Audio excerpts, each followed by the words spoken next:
टाटा जी वो पर्सनैलिटी हैं जो जिनको नॉर्मली आप लोग रतन टाटा जी के बारे में जानते हैं। तो जिस एम्पायर की नींव रखी गई है जेआरडी टाटा जी के द्वारा, उसी एम्पायर को आगे लेकर चला गया है रतन टाटा जी के द्वारा। तो यहां पर इनको 2 अवार्ड मिल चुके हैं। जो सबसे इंपॉर्टेंट है, यहां पर भारत रत्न 1992 में दिया गया, जो कि भारत का सबसे हाईएस्ट अवार्ड है। और यूनेस्को के द्वारा पीस मेडल दिया गया। इसके पहले भारतीय थे जिनको लाइसेंस मिला था पायलट का, यानी कि भारत के पहले पायलट आप लोग इनको बोल सकते हो। बात की जा रही है जेआरडी टाटा जी के बारे में। जेआरडी टाटा जी वो पर्सनैलिटी हैं जो जिनको नॉर्मली आप लोग रतन टाटा जी के बारे में जानते हैं। तो जिस एम्पायर की नींव रखी गई है जेआरडी टाटा जी के द्वारा, उसी एम्पायर को आगे लेकर चला गया है रतन टाटा जी के द्वारा। तो यानी कि आज की डेट में जो जेआरडी टाटा जी हैं, आप लोग बोल सकते हो कि वो उस एम्पायर का फाउंडेशन स्टोन रखने वाले थे। मतलब इन्होंने ये पूरा साम्राज्य बनाया था, जो कि आज की डेट में हमारे देश के अंदर में बड़ी ही इज्जत के साथ में देखा जाता है। जेआरडी टाटा जी का जो नाम है JRD, इसकी फुल फॉर्म किस किस को पता है? जैसे नहीं APJ अब्दुल कलाम सर की फुल फॉर्म का नाम नहीं कई सारों को पता रहता है। तो देखता हूं आप में से कौन कौन बता पाता है। इनके बारे में कई सारी बातें मैं आप लोगों को बताऊंगा, जिससे आप लोगों को इंटरेस्टिंग इंफॉर्मेशन लगेगी। और ये हैं 28वें भारत रत्न अवॉर्डी, जिनको 28वें नंबर पर हमारे देश के अंदर में भारत रत्न मिला था। तो इसलिए यहां पर इनके बारे में याद रखना।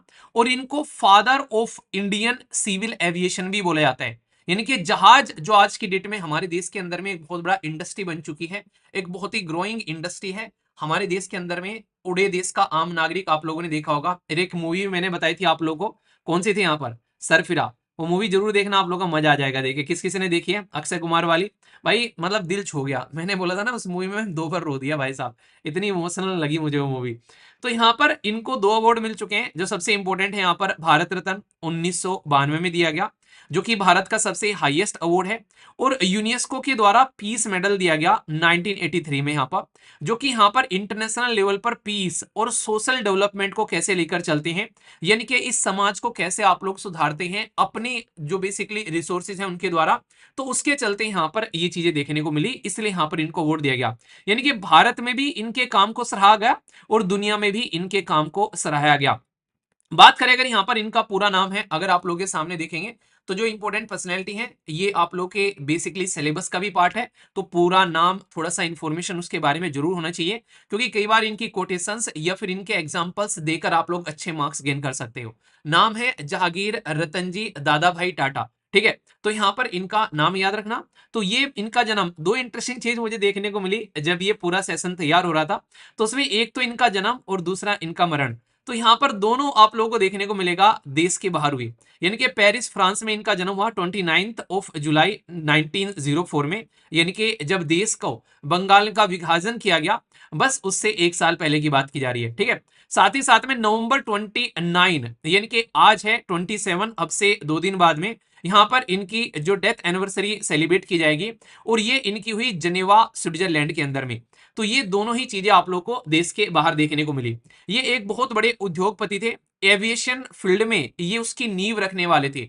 जैसे नहीं फिल्म इंडस्ट्री में हम लोग बोलते हैं कि इस इंसान ने फिल्म जगत की शुरुआत की, हमारे देश में इस इंसान ने हमारे देश के अंदर में जो पायलट बनना और उसका लाइसेंस लेना, उसकी शुरुआत की। और भाई आज की डेट में टाटा मेमोरियल हॉस्पिटल, कैंसर के हॉस्पिटल, पता नहीं क्या क्या चलता है टाटा के नाम पर। टाटा नमक, मतलब नमक से लेकर जहाज तक का भाई सब कुछ टाटा का देखने को मिलता है। आज की डेट में इनका एक ब्रांड है जूडियो करके। भाई इतने सस्ते और इतने बेहतरीन कपड़े आप लोगों को देखने को मिलेंगे क्वालिटी के साथ में। मतलब दिल खुश हो जाता है मेरा देख के टाटा ग्रुप का जो काम करने का तरीका है अपने समाज और सोसाइटी के लिए। ठीक है, इंडियन जो एविएशन इंडस्ट्री है उसमें ये इनके द्वारा जो कदम रखा गया, उससे हमारे देश के अंदर में जो आज के डेट में एयर इंडिया है वो आप लोग को देखने को मिली। पूरा बताता हूं कि किस तरीके से आप लोग इनको इंपोर्टेंस समझ सकते हैं। सबसे पहले टाटा एयरलाइंस 1932 में, जिसका बाद में नाम चलकर एयर इंडिया कर दिया गया, फर्स्ट कमर्शियल एयरलाइन हमारे देश के अंदर में इनके द्वारा स्टार्ट की। और क्यों कर पाई ये स्टार्ट? क्योंकि देश के पहले भारतीय थे जिनको लाइसेंस मिला था पायलट का, यानी कि भारत के पहले पायलट आप लोग इनको बोल सकते हो।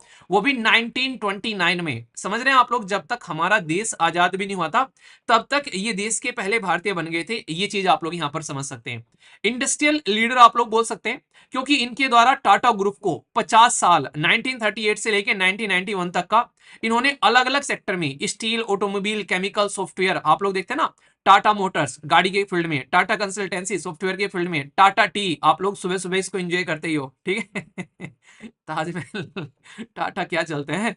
फिलंथ्रोफी के भाई साहब अगर काम करो, यानी कि सोसाइटी के वेलफेयर के लिए जो काम किए गए, मतलब सैल्यूट है। अगर किसी को बिजनेस करना है तो भाई वो टाटा से करना सीखो, पैसा भी कमाओ, देश को आगे लेकर चलो, देश को दुनिया भर का टैक्स भी दो, और साथ ही साथ में समाज में उसका कंट्रीब्यूशन भी यहां पर देखने को मिले। तो Tata institute of fundamental research ये आप लोगों को देखने को मिलता है। टाटा मेमोरियल हॉस्पिटल कैंसर के नाम का जो देश के अंदर में एक one of the biggest hospital देखने को मिलेगा, वो यहां से निकल कर आता है। लैंड रोवर, हाँ बिल्कुल सही है, लैंड रोवर के पीछे तो बिल्कुल कहानी है रतन टाटा जी की जुड़ी हुई। रतन टाटा जी ने गाड़ी स्टार्ट की थी यहाँ पर, वो इतनी सक्सेस नहीं हो पाई थी, तो वो गए थे यहाँ पर इस कंपनी के पास में कि भाई साहब हमारी ये गाड़ी खरीद लो। उन्होंने मजाक उड़ा दिया था रतन टाटा जी का, ठीक है। आगे चलकर वो कहते हैं पृथ्वी गोल है, वही कंपनी जो है रतन टाटा जी के पास में आती है, उनकी एक ब्रांच जो कि लैंड रोवर यहाँ पर संभालती है। रतन टाटा जी ने यहाँ पर खरीद कर उनके ऊपर में एहसान कर दिया, और आज की डेट में एक पूरा ब्रांड है बेसिकली। अगर आप लोग देखोगे तो ये बहुत ही एक तरीके से अपने काम को एथिकल तरीके से करने का एक शानदार नजरिया आप लोगों के सामने है, ठीक है। तो important personality Bharat Ratna awardee अगर पूछे जाए आप लोगों से, और आगे चलकर रतन टाटा जी का भी नाम भारत रत्न पर्सनैलिटी में आप लोग को इंक्लूड होता हुआ नजर आएगा, इस बात की मैं गारंटी देता हूं, ठीक है। आज नहीं तो कल मिलना ही है भाई साहब। ये देर कर रहे हैं वो गलत बात है, ठीक है, पर कोई नहीं, देर आएंगे दुरुस्त आएंगे, चले देखते हैं कब तक देर करेंगे, ठीक है। तो ये था पूरा टॉपिक। तो इंपोर्टेंट पर्सनैलिटी में एक और अपना ऐड हो गया।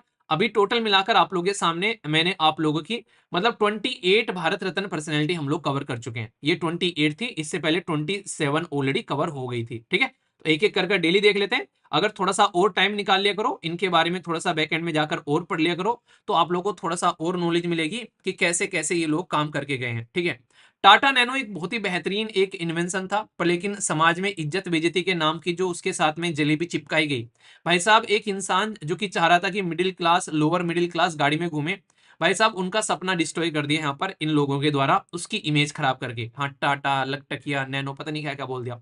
वो गाड़ी आएगी, आगे आएगी जहां तक मुझे लग रहा है, पर लेकिन थोड़ा टाइम लगेगा, थोड़ा सा और फैंसी वे में आएगी। तो देखते हैं हम लोग कैसे उसको लेकर चलते हैं, ठीक है।